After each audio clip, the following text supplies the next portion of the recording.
ఓం శ్రీం హ్రీం క్లీం గ్లౌం గం గణపతయే నమః వరవరద సర్వజనం మే వశమానయ స్వాహ.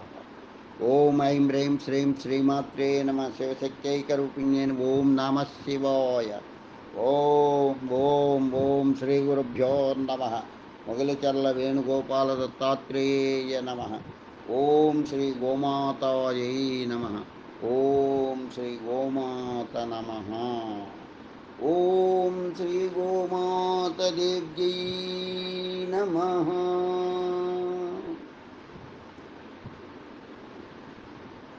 శివపార్వతుడు సంభాషణ. గోమాత మహిమ. గోమాత మహిమ గురించి శివుడు పార్వతీదేవికి చెప్పిన కథనం చాలా అద్భుతంగా ఉన్నది. గోవులు పూజించిన సర్వ పాపములు నశించును అని చెప్పాడు. గోమాతనందు ఎంతమంది దేవతలున్నారో అంతమంది దేవతలు గోమాత నుండి ఉన్నారు. గోమాతలో పలు రకాలైన దేవతలు దాగి ఉన్నారు.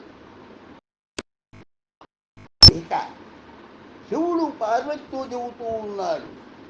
ఒకనొకప్పుడు పార్వతీదేవి కైలాసమున పరమశివుని భక్తితో పూజించి, నాథ, వీరు తెలిసి తెలియక అశౌచము అంటూ కలిపిన దోషం, పెద్దలను బ్రాహ్మణులను భక్తులను దూషించిన దోషం, పరులను హింసించిన దోషం, పాపం ఏ విధంగా పరిహారమగునో చెప్పవలసినదిగా ప్రార్థింపగా, దయామయుడవు పరమశివుడు, ఓ పార్వతి, గోమాతనందు సమస్త దేవతలు ఉన్నారు.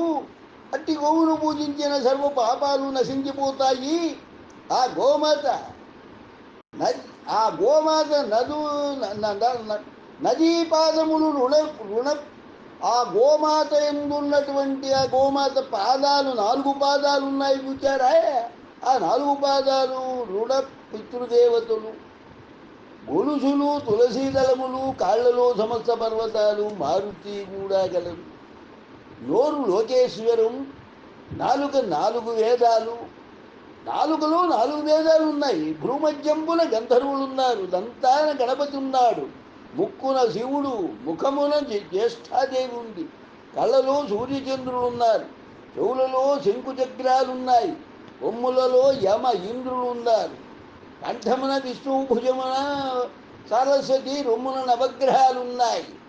మూపురంలో బ్రహ్మదేవుడున్నాడు. గంగడోలున కాశీ ప్రయాగ నదులు ఉన్నాయి.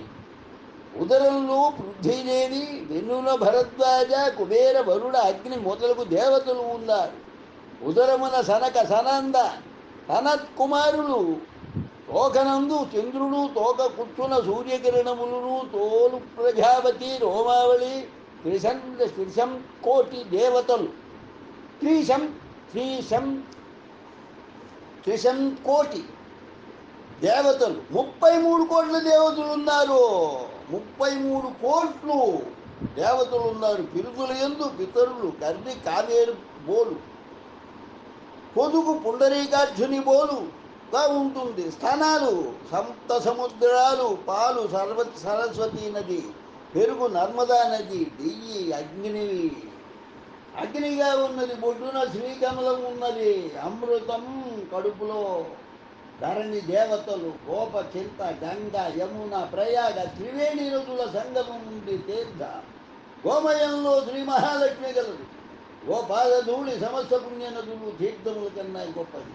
కావున ఓ పార్వతి, ఈ గోమహత్య వర్ణనను ఉదయం పఠిస్తే బ్రహ్మహత్య మహాపాతకములన్నీ ఉదయిపోతాయి. ప్రతి అమావాస్య నాడు పఠిస్తే 3 నెలల మహాపాపములు కలుగుతాయి. నిత్యము సంఖ్య వేళ పఠించిన మహాలక్ష్మి అనుగ్రహం కలుగుతుంది. గోవుని ఎవరైతే మనస్ఫూర్తిగా పూజిస్తారో వారి 3 తరాల పితృదేవతలు తరిస్తారు. గోవుకు తృప్తిగా మేత, పచ్చి గడ్డి, ఎండు గడ్డి, శనగలు, బెల్లం తినిపించిన సమస్త దేవతలు తృప్తి పడతారు. గోవుకు మనసారా నమస్కరించిన మంచి ఫలితం వస్తుంది. గోవుకు 5 సార్లు ప్రదక్షిణం చేసిన భూప్రదక్షిణంతో సమానం. గోవును పూజించితే సమస్త దేవతలను పూజించినట్లు అవుతుంది. గోమాతను దర్శించి గోప్రదక్షిణం చేయాలి. ఆషాఢ శుద్ధ తొలి ఏకాదశి మొదలుకొని కార్తీక శుద్ధ ఏకాదశి వరకు గోపూజ చేసిన వారు సమస్త పాపముల నుండి విముక్తి పొంది విష్ణు సాన్నిధ్యమును పొందుతారు. కార్తీక బహుళ ద్వాదశిని గోవత్స ద్వాదశి అంటారు. ఈ రోజున గోపూజ చేసిన వారు అనంతకూడి పుణ్యములు పొంది మండల కాలంలో వారు చేసిన పుణ్యఫలం ఈ ఒక్కరోజు చేసినతో పుణ్యం లభిస్తుంది అని ఉవాచ. శ్రీకృష్ణ పరమాత్మ గోవుని ఎంతో భక్తితో శ్రద్ధతో సేవకుడుగా చూసుకునేవాడు. కాబట్టి గోవును పూజించి అందరూ ఆయురారోగ్య ఐశ్వర్యాభివృద్ధి పొంది సుఖశాంతులతో వర్ధిల్లుదురుగాక. శుభం భూయాత్. లోకా సమస్త సుఖినో భవంతు. లోకా సమస్త సుఖినో భవంతు. లోకా సమస్త సుఖినో భవంతు. ఓం శాంతి శాంతి శాంతి.